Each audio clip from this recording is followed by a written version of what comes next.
Сәбіз егіп қойдыңыз, 2 апта өтті, ал жүйекте әлі бір тал көк жоқ па? Күнде таңертең барып қарайсыз, топырақ тап-таза, жалаңаш жатыр.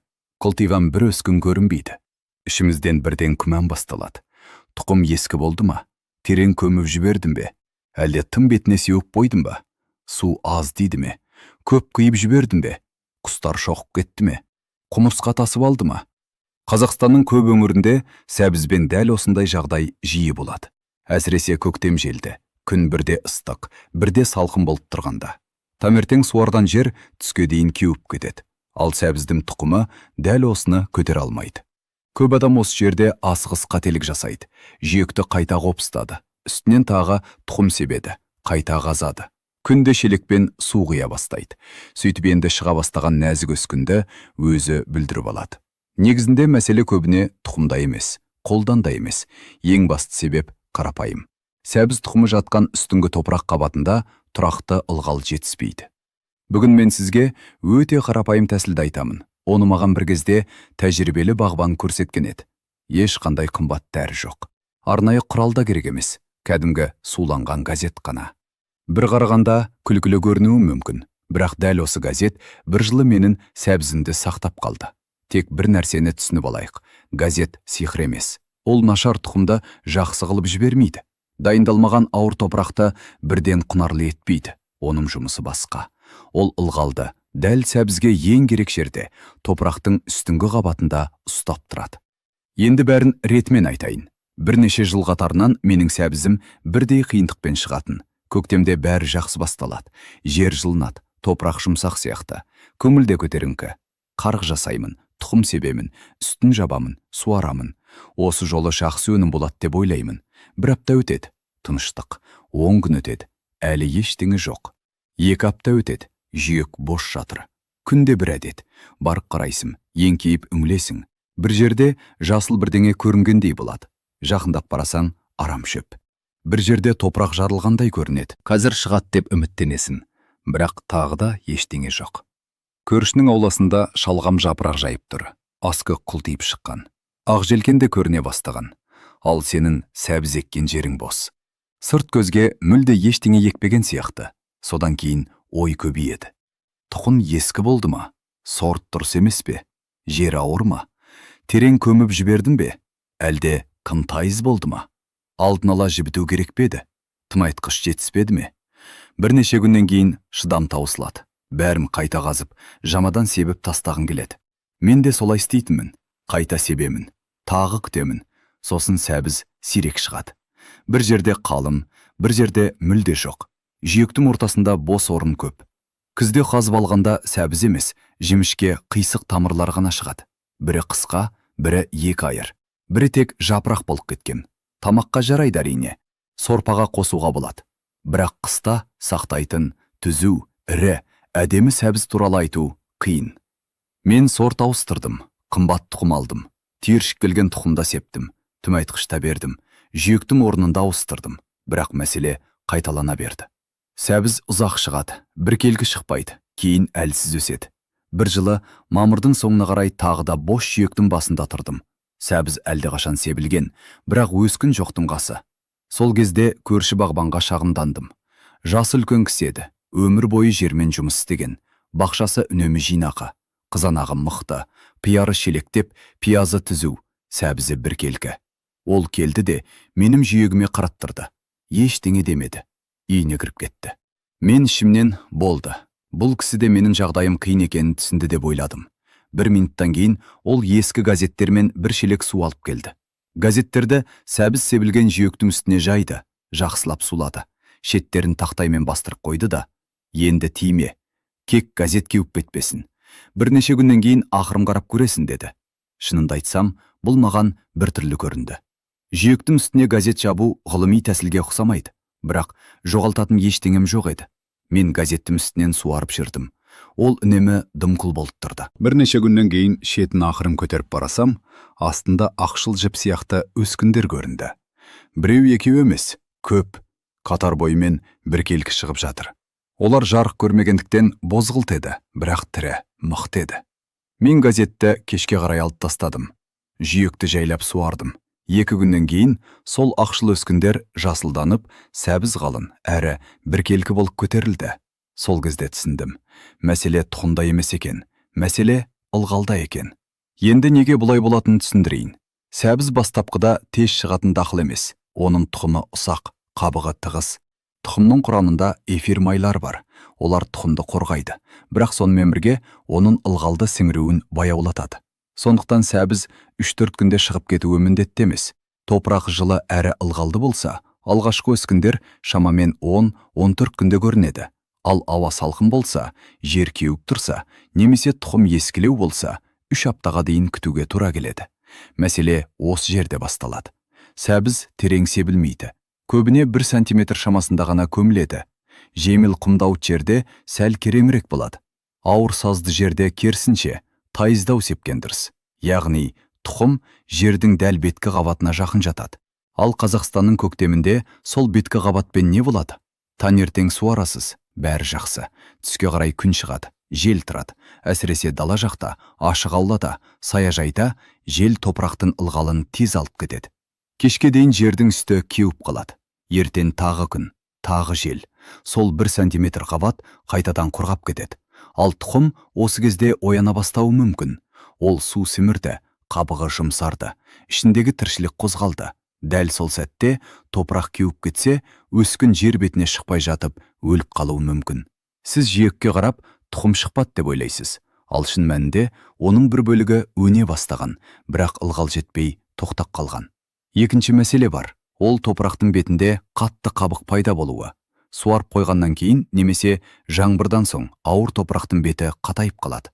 Бұршақ, жүгері сияқты ірі тұқымдарға бұл онша қиын емес. Өскіні күшті, итеріп шығады. Ал сәбіздің өскіні өте нәзік, жімішке. Қатты қабатты жарып шығу оған қиын. Сонда екі қиындық қатар келеді. Алдымен тұқымға тұрақты ылғал жетпейді. Кейін жаңа шыққан нәзік өскінге топырақтың қабығы кедергі болады. Міне, кәдімгі газет осы жерде жақсы көмектеседі. Ол сәбізді өзі өсіріп жібермейді. Тек өнуге қолайлы жағдай жасайды. Газет уақытша жабын сияқты жұмыс істейді. Біріншіден, ол ылғалдың тез булануын азайтады. Оның астында топырақтың үсті ұзақ уақыт дымқыл тұрады. Екіншіден, су жерге жұмсақ өтеді. Сіз газеттің үстінен суарғанда су топырақты ұрып, бетін қатырып тастамайды. Үшіншіден, газет желден қорғайды. Ал біздің жақта көктемгі жел ылғалды өте тез құрғатады. Төртіншіден, ол температураны сәл жұмсартады. Күндіз жер қатты қызып кетпейді. Түнде тез суық қалмайды. Бесіншіден, газет көлеңке береді. Сәбіз тұқымына өну үшін жарық керек емес. Оған ылғал, ауа және қолайлы жылу керек. Осы жерде бір сұрақ туады. Неге пленка емес? Пленкада ылғалды жақсы ұстайды, бірақ оның қауіпі бар. Ол ауаны нашар өткізеді, және күн қатты қызғанда астындағы топырақты ысытып жіберуі мүмкін. Оңтүстік өңірлерде немесе күн бірден қызатын ашық жерде бұл әсіресе қауіпті. Егер сіз күнде бақшаға барып, ашып, желдетіп бақылап жүрсеңіз, пленканы абайлап қолдануға болады. Ал саяжайға аптасына 1-2 рет қана барсаңыз, пленка тәуекел. Ыстық күні астындағы тұқым тұншығып немесе қызып кетуі мүмкін. Неге агроволокно емес? Агроволокно да жақсы. Ол су өткізеді, ауа өткізеді, желден қорғайды. Жерді қатты кеуіп кетуден сақтайды. Мен газет агроволокнодан жақсы деп айтпаймын. Егер сізде агроволокно бар болса, оны қолдана беріңіз. Бірақ газеттің артықшылығы басқа. Ол тегін, қолда бар. Уақытша жабуға өте ыңғайлы. Оны сулау оңай, алу оңай. Қажет болса, жаңасын төсей салуға болады. Ең бастысы, ол дәл сәбіз шыққанға дейін үстіңгі қабаттағы ылғалды жақсы ұстайды. Кек кәдімгі газет қағазын пайдаланыңыз. Жылтыр журнал, қалың түрлі түсті буклет, бояуы көп парақтар қажет емес. Олар суды да, ауаны да нашар өткізеді. Бақшаға ондай қағаздың керегі жоқ. Енді осы тәсілді қалай дұрыс жасау керегін айтайын. Алдымен топырақты дайындаймыз. Жер нашар болса, бір газет бәрін түзеп жібермейді. Сәбізге жұмсақ, терең қопсытылған, тассыз, кесексіз, жаңа көм салынбаған топырақ керек. Неге бұл маңызды? Сәбіздің тамыры төмен қарай өседі. Жас тамыр жолында тас, қатты кесек, саздың тығыз қабаты немесе шала шіріген көң кездессе, оны айналып өтуге тырысады. Соның кесірінен сәбіз, пейсық, айыр, бұтақтанып өседі. Сондықтан сәбіз егетін жерді асықпай дайындаған дұрыс. Топырақты терең қопсытыңыз, тастарды, арамшөп тамырларын, үлкен кесектерді алып тастаңыз. Үстіңгі қабаты майда, жұмсақ, тегіс болған жақсы. Сәбіздің астына жаңа көм салуға болмайды. Бұл көп адам жасайтын қателік. Көм салсам, ірі болып өседі деп ойлайды. Бірақ жаңа көм сәбізге көбіне зиян. Жапырағы қатты өседі, ал тамыры бұтақтанып, дөрекі болып кетеді. Қыста да нашар сақталады. Топырақты жақсартқыңыз келсе, жақсы шіріген компост қолданыңыз. Немесе көмді 1 жыл бұрын басқа дақылдың астына енгізген дұрыс. Екінші маңызды нәрсе – егу тереңдігі. Сәбізді терең көмуге болмайды. Қарықты тайыз жасаңыз, шамамен 1-2 сантиметр жеткілікті. Құмдауыт жеңіл жерде сәл тереңірек болады. Саздауыт ауыр жерде тайыздау еккен дұрыс. Мен қарықты кетпенмен терең қазып жасамаймын. Тақтайдың қырымен немесе саптың ұшымен жеңіл ғана сызық түсіремін. Сонда қатар түзу, тереңдігі біркелкі болады. Үшінші нәрсе – егу алдындағы суару. Көп адам алдымен тұқым сеуіп, үстін жауып, содан кейін суарады. Бұлай да болады, бірақ ұсақ тұқым су ағынымен бір жерге жиналып қалуы мүмкін. Қарық бұзылуы мүмкін, топырақтың беті қатайып қалуы мүмкін. Мен басқа тәсілді дұрыс көремін. Алдымен қарық жасаймыз. Сосын сол қарықтың ішін майда шашыратқышы бар су құйғышпен суарамыз. Су сіңгенін күтеміз. Содан кейін тұқымды ылғалды жерге себеміз. Одан соң үстін жеңіл майда материалмен жабамыз. Еленген топырақ, піскен компост, шымтезек немесе құм жарайды. Қабаты жұқа болсын, үлкен кесек болмасын. Соңында алақанмен немесе тақтаймен үстін сәл ғана басамыз. Қатты таптамаймыз. Тек тұқым топырақпен жақсы жанассын. Төртінші нәрсе – газетті төсеу. Кәдімгі газетті алып, жиектің үстіне 2 немесе 3 қабат етіп жайыңыз. Бір қабат тез кеуіп, жыртылып кетуі мүмкін. Ал 5-6 қабат тым қалың болады. Су мен ауа машар өтеді. 2-3 қабат жеткілікті. Газет сәбіз себілген жердің бәрін жауып тұрсын. Қатардың үстінде үлкен ашық жер қалмасын. Сосын газеттің үстінен жақсылап су құйыңыз. Ол толық суланып, жерге жабысып жатуы керек. Ылғал газет ауырлайды. Жел көтерілмейді, әрі бірден жұмыс істей бастайды. Шеттерін таспен, кірпішпен, тақтаймен немесе қолда бар затпен бастырып қойыңыз. Жиектің бәрін ауыр затпен басудың қажеті жоқ. Тек жел көтермейтіндей етіп бекітіңіз. Болды. Негізгі жұмыс осы. Енді сіздің міндетіңіз біреу. Газет толық кеуіп кетпесін. Ауа құрғақ. Желді болса, газеттің үстінен суарып тұрыңыз. Суарғанда газетті алып тастаудың қажеті жоқ. Су оның арасынан өтіп, астындағы топырақты ылғалдандырады. Жаңбыр жауса, суармайсыз. Тек кейде қарап қойыңыз. Газетті жел ұшырып кетпесін. Қағаз толық кеуіп, қатты қабық болып жабысып қалмасын.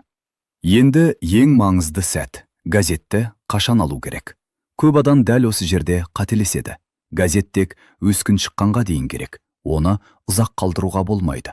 Өскін пайда болғаннан кейін оған жарық қажет. Әдетте егілгеннен кейін 5-7 күннен бастап тексеруге болады.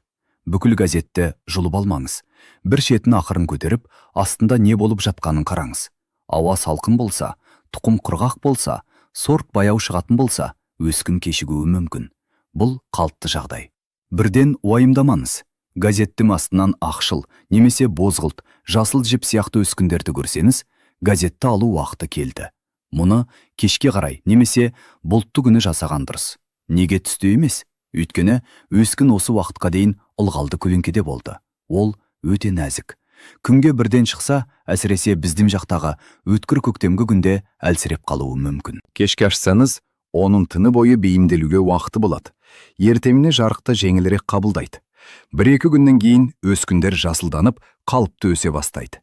Енді тұқым туралы айтайық. Сәбіздің тұқымы жаңа болған жақсы.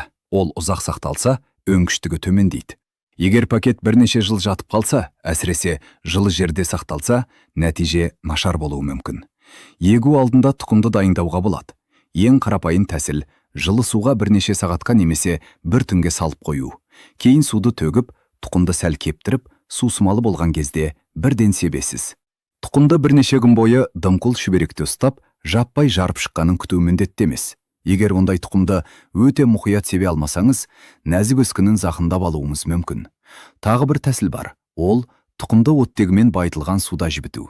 Кей бағбандар аквариум компрессорын қолданады. Ауа көпіршіктері суды қозғалыста ұстайды. Тұқым тезірек бөртеді. Әдетте 12-18 сағат жеткілікті. Содан кейін тұқымды сәл кептіріп себеді. Енді біркелкі себу туралы. Сәбіздің тұқымы өте ұсақ. Пакеттен тура сепсеңіз, бір жерде қалың, бір жерде бос болып қалады. Оның қарапайым жолы бар. Тұқымды құрғақ құммен араластырыңыз. Мысалы, бір шай қасық тұқымды бір стақан құрғақ құммен жақсылап араластырып, қарыққа себуге болады. Құм тұқымның біркелкі түсуіне көмектеседі. Тағы бір нұсқа, қағаз таспа. Дайынын сатып алуға болады, немесе үйде өзіңіз жасай аласыз. Жұқа дәретхана қағазын ұзынша қиып, онымен судан сұйық желім жасап, 3-4 сантиметр сайын кішкентай тамшы қоясыз. Әр тамшыға бір тұқымнан жабыстырасыз. Бұл жұмыс біраз уақыт алады, бірақ көктемде өте ыңғайлы. Таспаны қарыққа жатқызасыз, үстін топырақпен жабасыз, болды. Сәбіз біркелкі шығады, кейін қатты сиретудің қажеті азаяды. Ал егер қарапайым тәсілмен сепсеңіз, және сәбіз қалың шықса, оны міндетті түрде сирету керек. Міне, осы жерде екінші қиындық басталады. Біз 2 апта бойы әр өскінді күтеміз, әрбір жасыл қылтиғанға қуанамыз, ал кейін солардың жартысын жылу керек дейді. Бірақ сиретпесеңіз, жақсы сәбіз болмайды. Өсімдіктерге орын жетпейді. Тамырлар жемішке ұсақ болып қалады. Бір-біріне кедергі жасайды. Сиретуді 2 рет жасаған дұрыс. Бірінші рет нағыз жапырақтары пайда болған кезде сиретіңіз. Өсімдіктердің арасында шамамен 1-2 сантиметр қалдырыңыз. Бұл соңғы арақашықтық емес. Тек өте қалың жерін босатамыз. Екінші рет кейінірек, жапырағы өсіп, қай өсімдік мықты екені көрінген кезде сиретеміз. Сол кезде сәбіздердің арасында 3-5 сантиметрдей орын қалдыруға болады. Ірі сорттарға көбірек орын керек. Ерте ұсақ сорттарға азырақта жетеді. Сиретуді суарғаннан кейін, немесе жаңбырдан соң жасаған дұрыс. Топырақ дымқыл болса, артық өсімдік жемін жылынады, және жандағы тамырға аз зиян келеді. Тағы бір маңызды нәрсе, жұлынған сәбізді жүйектің үстінде қалдырмаңыз. Зақымдалған жапырақтың иісі сәбіз шыбынын шақыруы мүмкін. Қалдықты бірден алыстатып тастаңыз, немесе жабық компостқа салыңыз. Сиреткеннен кейін жүйекті жайлап суарған дұрыс. Себебі артық өсімдікті жылғанда, қалған сәбіздің түбіндегі топырақ қозғалып кетуі мүмкін. Су топырақты қайта орнықтырады. Енді кейінгі суару туралы. Мұнда бәріне бірдей ереже жоқ. Мысалы, 4 күнде бір суару керек деп кесіп айту дұрыс емес. Құмдауыт жерде су тез кетеді. Саздауыт жерде ылғал ұзақ тұрады. Ыстықта жер тез кебеді. Жаңбырдан кейін мүлде суармауға болады. Сондықтан күнтізбеге емес, топырақтың жағдайына қараңыз. Сәбіз құрғақшылықты ұнатпайды. Әсіресе өсу басында және тамыры жуандайтын кезде. Бірақ батпақта керек емес. Күнде азаздан, тек үстін сулағаннан көрі, сирегірек, бірақ тереңірек суарған дұрыс. Ылғал төменге, сәбіздің тамыры өсетін қабатқа дейін жетуі керек. Сонда сәбіз төмен қарай тартып, түзу өседі. Ең жаман жағдай, ұзақ уақыт суармай, жерді қатты кептіріп алып, кейін бірден көп су құю. Мұндай күрт өзгерістен сәбіз жарылып кетуі мүмкін. Сондықтан басты қағида қарапайым. Жер бірқалыпты ылғалды болсын, құрғақ таста емес, батпақта емес. Енді тыңайтқыш туралы. Сәбіз артық азотты ұнатпайды. Егер азот көп болса, жапырағы әдемі, қалың болып кетеді. Бірақ тамыры сапалы болмайды. Қатаяды, бұтақтанады, нашар сақталады. Егер жүйек алдын ала жақсы дайындалса, сәбіз көбіне көп тыңайтқышсызда жақсы өседі. Топырақ кедей болса, аздап калий мен фосфорға басымдық берген дұрыс. Кейбір бағбандар күл тұнбасын қолданады. Бір шелек суға бір стақан күл салып тұндырып араластырып, дымқыл жерге қияды. Бірақ күлменде шектен шығуға болмайды. Әсіресе топырақ онсыз да сілтілі болса. Тыңайтқыш орынмен берілсін, көп берсем жақсы болады деген қағида сәбізге жүрмейді. Тағы бір маңызды тақырып – сәбіз шыбыны. Бұл зиянкес өнімді қатты білдіреді. Оның дернәсілдері тамырға кіріп, жол салады. Сәбіз ашытшылау, жағымсыз болып, сақтауға жарамай қалады. Көп адам сәбіздің жанына пияз егуді айтады. Мұның мәні бар. Пияздың иісі зиянкесті біраз шатастыруы мүмкін. Бірақ бұл 100% қорғаныс емес. Ең дұрысы, бірнеше тәсілді қатар қолдану. Сәбізді қалыңдатпаңыз. Сиретуді кешке немесе бұлттыгүні жасаңыз. Жұлынған өсімдікті жүйекте қалдырмаңыз. Сәбізді жыл сайын бір жерге қайта екпеңіз. Өсімдік қалдықтарын жинап жүріңіз. Егер сіздің аулаңызда сәбіз шыбыны жыл сайын қайталанса, ең сенімді жол жүйекті ұсақ тор немесе жеміл жабын материалмен қоршырғау. Енді бүкіл тәсілді қысқаша жинақтайық. Алдымен сәбізге арналған жерді дайындаймыз. Топырақ жұмсақ, таза, тассыз, үлкен кесексіз және жаңа көмсіз болуы керек. Содан кейін тайыз қарық жасаймыз. Тереңдігі шамамен 1 сантиметрдей. Қарықты алдын ала суарамыз да судың сіңгенін күтеміз. Сәбіз тұқымын себеміз. Өте қалың сеппеуге тырысамыз. Қаласаңыз тұқымды құрғақ құммен араластырып себіңіз. Үстін жеңіл, майда топырақпен немесе еленген компосттен жұқалап жабамыз. Бетін сәл ғана басамыз. Содан кейін жүйектің үстіне кәдімгі газетті 2-3 қабат етіп төсейміз. Газетті жақсылап сулап, шеттерін жел көтермейтіндей етіп бастырып қоямыз. Одан кейін газеттің кеуіп кетпеуін қадағалаймыз. Бірнеше күннен соң шетін ақырын көтеріп тексереміз. Өскін көрінсе, газетті кешке қарай немесе бұлтты күні алып тастаймыз. Міне, тәсілдің бар сыры осы. Қымбат дәрі жоқ, күрделі агротехника жоқ. Арнайы құралда қажет емес. Біз сәбізге ең керегін ғана береміз. Ол топырақтың үстіңгі қабатындағы тұрақты ылғал. Дәл осы себепті бұл тәсіл бұрын сәбізі сирек, алағыла шығатын жүйектерде жақсы көмектеседі. Газет мүмкін емес нәрсе жасамайды, бірақ ең әлсіз кезеңде, тұқым себілгеннен өскін шыққанға дейін сәбізді сақтап қалады. Ал әрі қарай бәрі әдеттегі күтімге байланысты. Уақытында сирету, дұрыс суару, жұмсақ топырақ, зиянкестен қорғау және артық азот бермеу. Сондықтан сәбізіміз жыл сайын нашар шықса, бірден тұқымды немесе жерді кінәлай бермеңіз. Осы маусымда сәбіз себілген жүйекті дымқыл газетпен жауып көріңіз. Ең бастысы, үстіңгі қабаттың кеуіп кетуіне жол бермеңіз. Кейде жақсы өнімнің құпиясы қымбат затта емес. Бар болғаны бір нәрсені уақытында сақтап қалуда. Ол нәрсе ылғал.